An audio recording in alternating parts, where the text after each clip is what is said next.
The whole war council had gone silent around that long table, and then the king went silent too, and I still had not noticed a single one of them was in the room. I was on my knees in the far corner, scrubbing a wine stain that had waited 3 days for anyone to have the time to clean it, humming without thinking, the way I always hum when a task is tedious enough to need company. And I did not understand, when I finally looked up, why 12 of the most powerful lords in the Iron Territories were staring at me in a silence so complete I could hear my own heartbeat. But that is very near the middle of it, and a woman who tells you the middle before she has earned it deserves to be turned off. Let me go back to an ordinary evening and a song I never meant for anyone to hear. I am Thessaly, a maid in the lower household of the Iron Territories, and I have scrubbed floors since I was old enough to hold a brush properly. I have no bloodline worth naming, and no ambitions beyond a clean corner and a fair wage, and I have found, over the years, that the work goes easier with a song under my breath, especially when no one is listening. I did not learn my songs from any grand teacher. I learnt them the way most common folk learn anything worth keeping, from my grandmother, who learnt them from hers, an unbroken line of ordinary women, humming ordinary comfort into ordinary evenings for longer than anyone could properly trace. There was a war on. That season, a long, grinding border conflict that had cost the Iron Territories 2 years and more good wolves than anyone liked to count aloud, and the great council chamber had become, in those months, less a room for governance and more a room for exhaustion. Lords and generals arguing themselves hoarse over maps and supply lines, while King Bjorn sat at the head of it all looking. Every single time I glimpsed him in passing, like a man who had forgotten what an unbroken night's sleep felt like. I was sent to clean the chamber late one evening, well after the council's usual hour had ended, on the understanding, a wrong understanding, as it turned out, that the room stood empty. I worked my way to the far corner, where an old wine stain had been waiting 3 days for someone with a spare hour, and I fell, without deciding to, into the habit of a lifetime, humming, low and half-conscious. The same old lullaby my grandmother used to hum over her own mending, a simple wordless tune at first. And then, as the tedious stain finally began to lift, a few of the actual words, sung soft and low under my breath the way you sing, when you believe entirely that no one in the world can hear you. I did not know the council had run long that evening. I did not know a dozen exhausted lords still sat around that table in low-tired argument, nor that the king himself remained among them, 3 days into a stretch of sleeplessness that had begun to show plainly on every hard line of his face. I only knew, when I finally paused to wring out my cloth and glanced up out of some idle habit, that the entire room had gone completely, unnaturally silent, and that every single person at that long table was looking at me.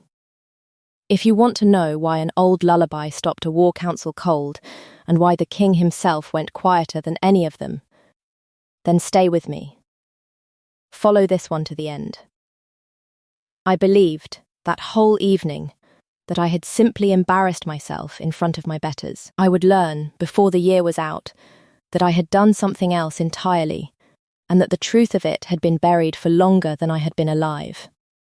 Forgive me, I said, scrambling up from my knees, my whole face going hot with mortification.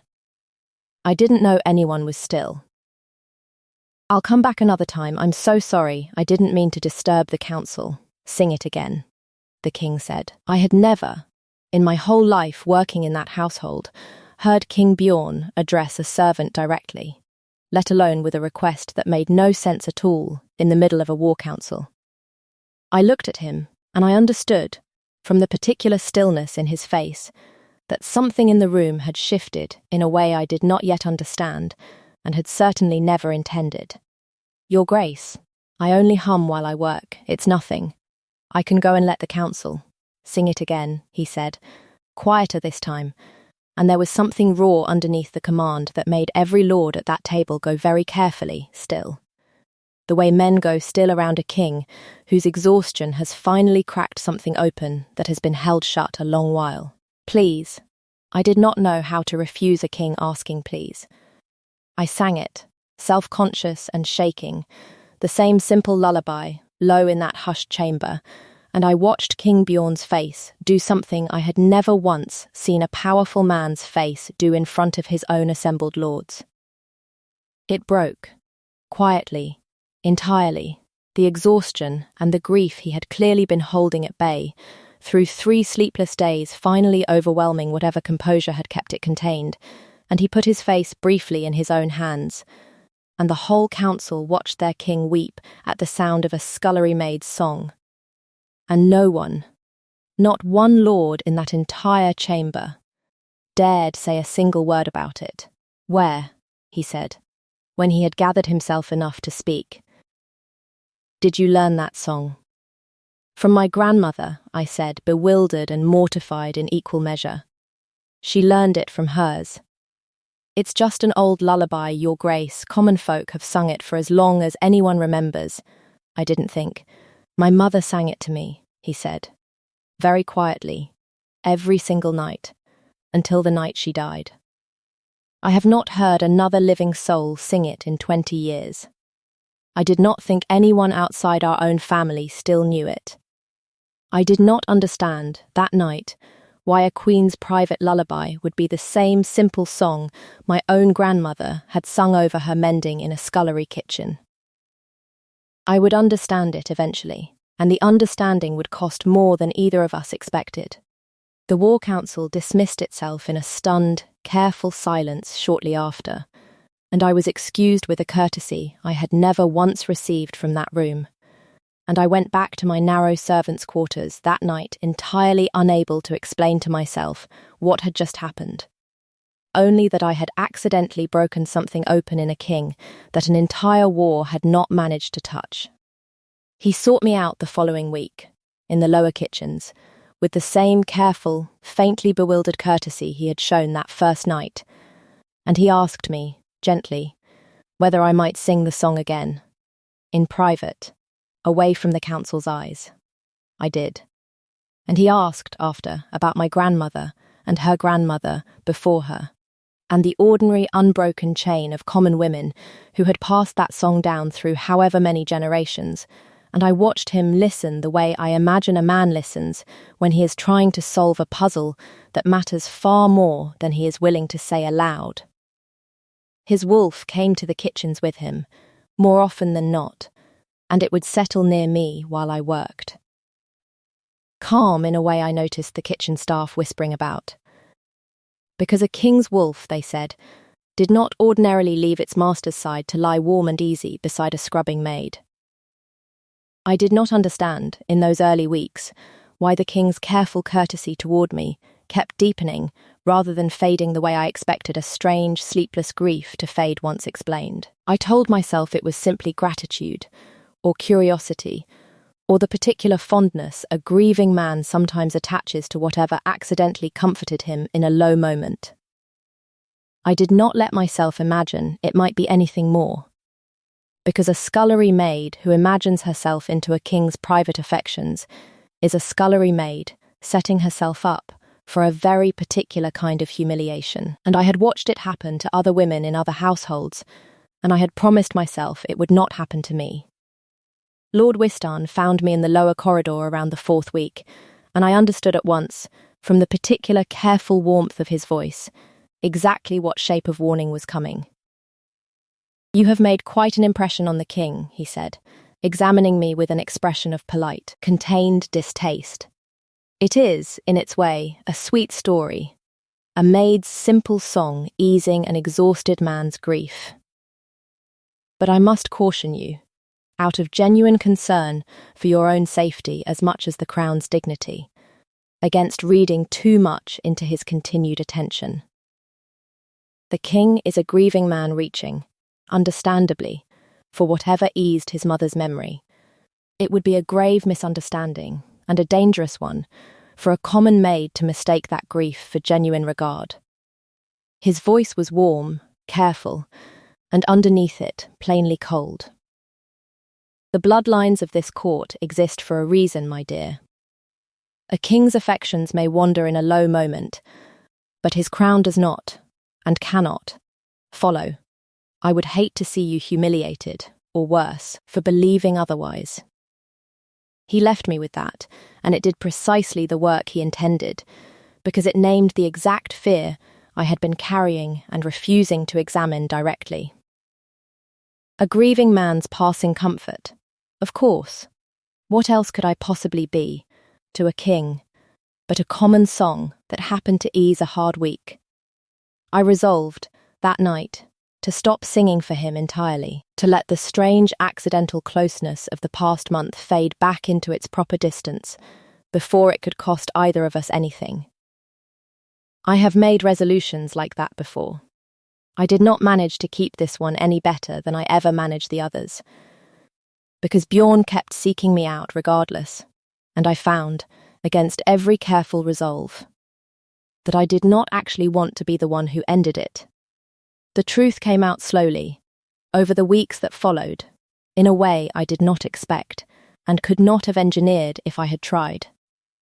It began with a strange, careful silence I noticed whenever any lord of the older generation was asked, in passing court gossip, about the late Queen's girlhood, where her own family had held land, which noble house she had been born into, the ordinary genealogical detail that courtiers usually recite without thinking. No one, I realized slowly, ever actually answered the question. They deflected, or changed the subject, or offered some vague, unspecific praise of her grace and bearing that answered nothing at all. I asked Bjorn directly, one evening in the kitchens, because I have never once in my life been able to leave a strange silence unexamined. No one will tell me where your mother came from, I said. Not her house, not her family, nothing specific at all. I've asked 3 different courtiers now, and gotten 3 different kinds of nothing. Why does an entire court go quiet at the mention of a beloved queen's own girlhood? He was silent for a long time, the fire ticking in the kitchen hearth, and when he answered, his voice had gone rough, in a way I had come to recognize as the sound of a truth he had carried alone for a long while. Because she was not born to any noble house at all, he said. My mother was a common woman, Thessaly, a weaver's daughter, from a village not unlike wherever your own grandmother once lived, who caught my father's eye at a harvest fair long before either of them expected a crown to matter, and who he loved enough to defy every adviser who told him a king could not marry beneath his station. The court could not accept a common queen outright, not then, and so my father did what powerful men have always done with an inconvenient truth. He buried it. He commissioned a false genealogy, quietly, generously paid for the silence of anyone who remembered her true origins, and by the time I was born, the story had hardened into simple fact that no one living dared question. My mother sang me the songs of her own girlhood every night of my life, in private, because they were the one true thing about herself the crown allowed her to keep, and she is 20 years dead, and I am the only person alive who was ever permitted to hear them, until a scullery maid hummed one over a wine stain and cracked open 20 years of grief I did not know I was still carrying. I stood in that kitchen and felt the whole shape of Lord Woyston's warning, a king's affections may wander, but his crown does not follow bloodlines, collapse entirely, because the crown itself, I now understood, had already crossed that very line once before, and simply lied about it for a generation to protect the comfortable myth of noble purity. That was the moment my careful, embarrassed apology, I didn't know anyone could hear me, forgive me, hardened into something entirely different. Then the whole reason no one will speak of her origins, I said slowly, isn't grief. It's fear. Fear that if the truth got out, the whole court's precious bloodline mythology would come apart, because the most beloved queen this territory ever had was born exactly as common as I am. My voice had gone harder than I had ever let it go in that household.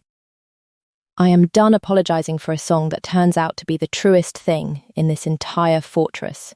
I learnt it from a common woman, the same as your mother did, and I am not going to shrink myself down to fit a lie the nobility built to protect their own comfortable story. Lord Whiston understood, within weeks, exactly what danger my growing closeness with the king represented to the whole careful architecture he and men like him had spent a generation maintaining, and he moved to end it the only way a cornered clever man ever does. He arranged, quietly, for the truth of the old queen's origins to be threatened with public exposure. Not to reveal it honestly, which would have cost him nothing, but to twist it, through carefully placed rumour, into a scandal implying the current king himself was somehow illegitimate, his whole claim to the throne corrupted by his mother's common blood.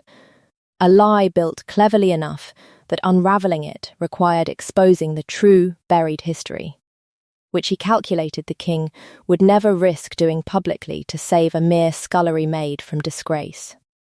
He believed, I think genuinely, that Bjorn would let the rumour stand, let me be quietly removed from court to smother the whole matter, rather than confirm publicly that his own beloved mother had been common-born. He nearly succeeded, because it was cleverly built, and because the cost of correcting it was in fact exactly as large as he calculated. The rumour broke at a public presentation before the full assembled nobility, a formal gathering meant to honour the war's slowly approaching end, twisted at the last moment into a referendum on the king's own legitimacy, with Lord Whiston positioned at the centre of it, reasonable and grave, calling for a formal inquiry into the crown's bloodline before any further honours could properly be conferred. I was not meant to be part of that gathering at all. I came only because Bjorn had asked me, quietly, the evening before, to attend, and I understood, standing at the edge of that grand hall while Wiston's careful rumour unfolded in real time before the assembled lords, that he had known this confrontation was coming, and had wanted me there when it did.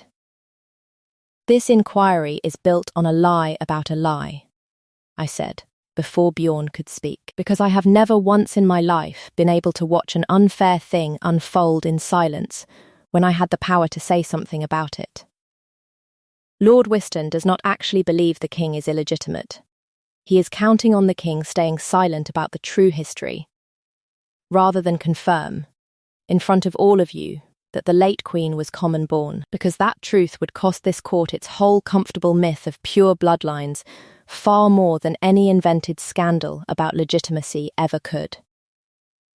The hall went utterly silent, in the particular way a room goes silent when it has just heard the one thing no one was supposed to say aloud. Bjorn rose.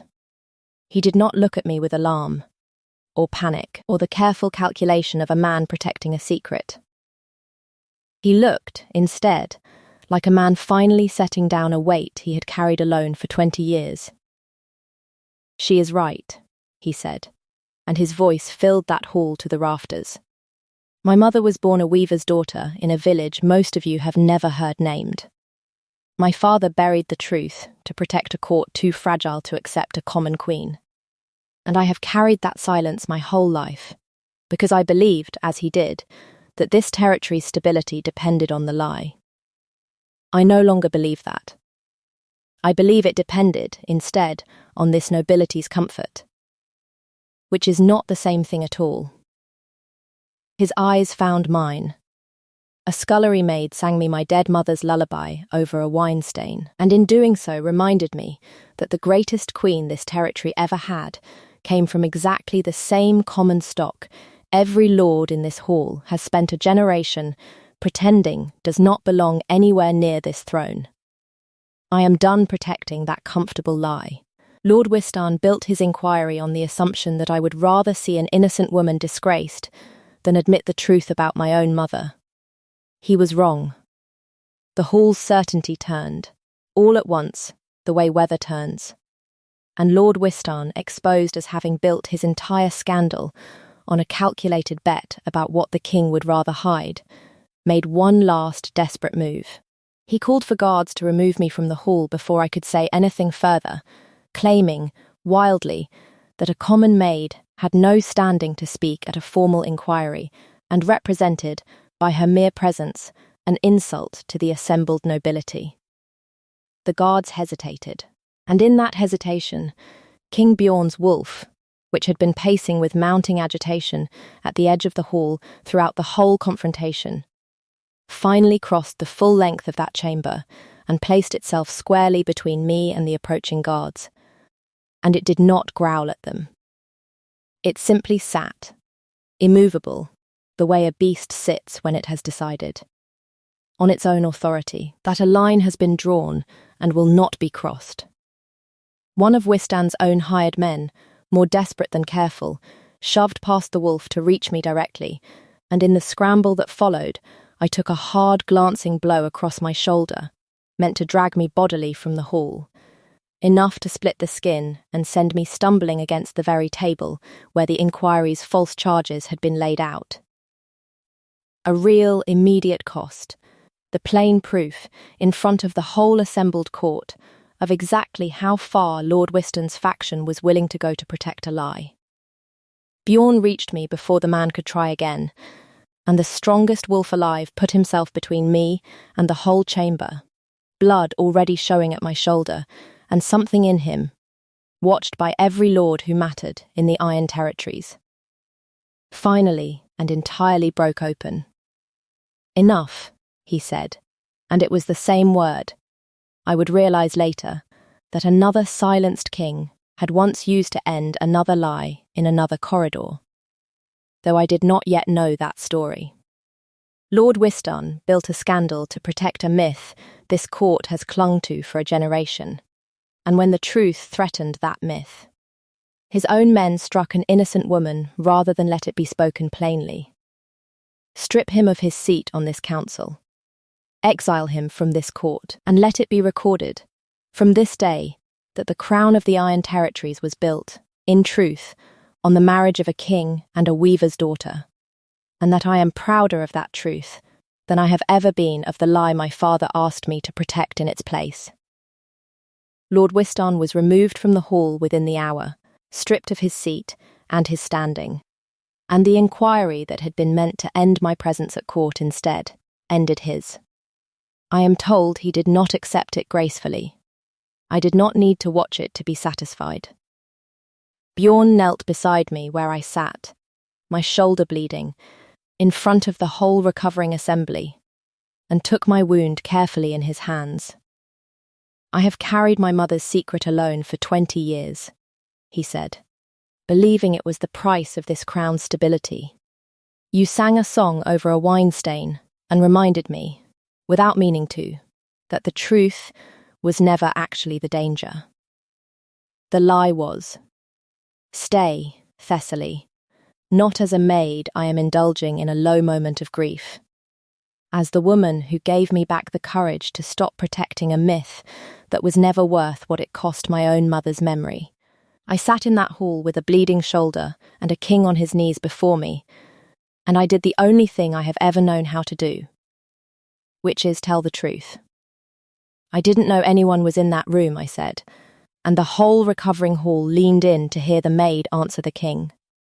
I certainly didn't know I was about to crack open 20 years of a secret this whole court built its comfort on. I just hummed a song my grandmother taught me, the way I always do when a task needs company. I let him see me smile, though my shoulder ached fiercely. It turns out that was the whole of it. A common woman's song, sung by another common woman, in a hall built by men who spent a generation pretending the two things could never belong to the same throne twice. He kissed me then, gently, mindful of my wound. One breath, no more. A kiss that said a whole sentence and did not need to become a scene. And what broke open in me was not the thing the songs promise. It was recognition, plain and total. The vertigo of being the one voice that had finally let a grieving king set down a secret 2 generations had insisted he carry alone. His wolf pressed against us both, warm and steady.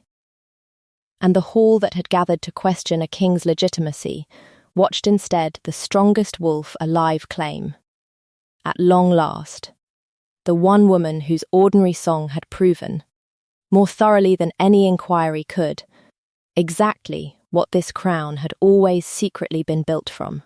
A year on, I am the Luna of the Iron Territories, which still strikes me as a fortune too large for a woman who once measured her worth in clean corners and fair wages. My shoulder healed to a thin pale line I will carry for good.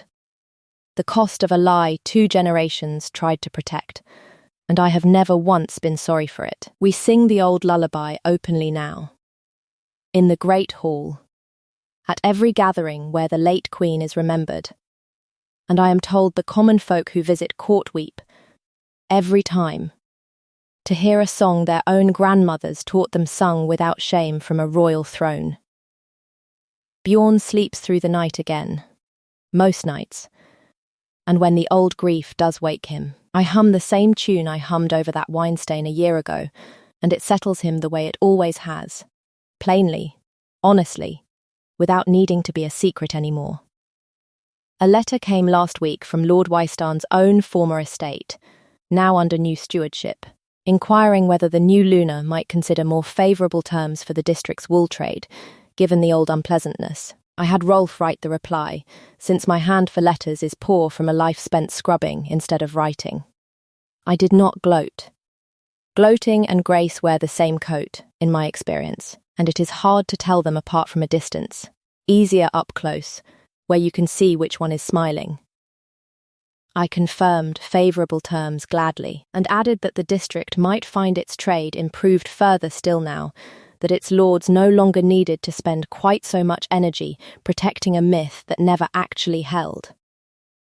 Bjorn found me sealing that letter at his own table, in the seat at his right hand, his wolf a warm weight across both our feet. "What are you telling them?" the king asked. "The truth," I said, that she didn't know anyone was in the room. They had all been listening for a while.